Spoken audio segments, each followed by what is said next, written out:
మీ car కి best ceramic coating premier care Apexer car detailing studio for contact.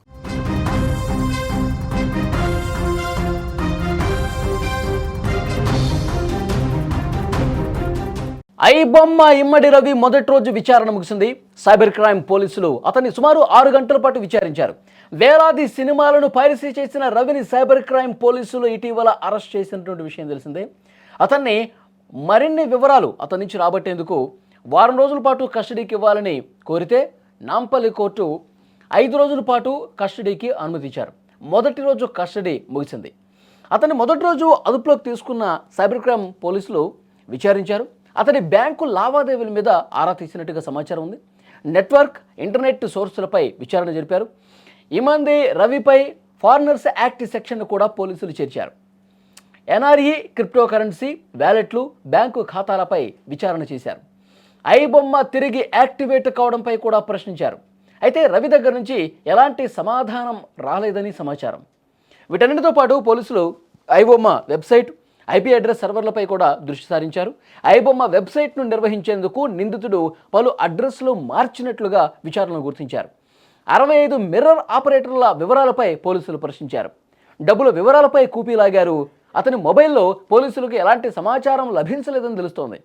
తన మొబైల్లో కేవలం ఫుడ్ డెలివరీ యాప్స్ను మాత్రమే అతను ఉంచాడు. రవిని మరో 4 రోజులు సైబర్ క్రైమ్ పోలీసులు ప్రశ్నించబోతున్నారు. ముఖ్యంగా అన్ని కోణాల్లో దర్యాప్తు చేస్తున్నారు ఇమ్మడి రవిని. ఇమ్మడి రవి బ్యాంకు ఖాతాలకు సంబంధించి పూర్తి స్థాయిలో గత 4-5 ఏళ్లుగా అతని ట్రాన్సాక్షన్స్ వివరాలన్నీ కూడా సేకరిస్తున్నటువంటి పరిస్థితుంది.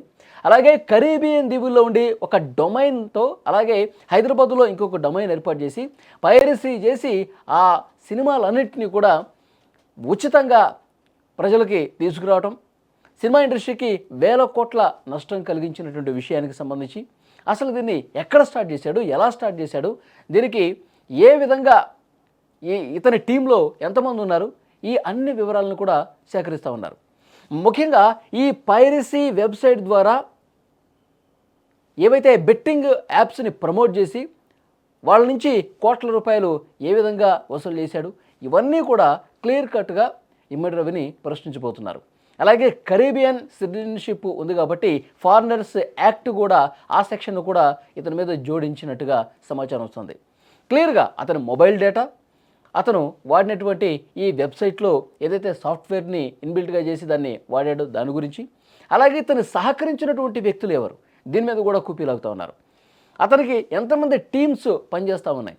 ఎందుకంటే ఒక సినిమాని పైరసీ చేసి వదలాలంటే ఒక్కరితో అయ్యే పని కాదు.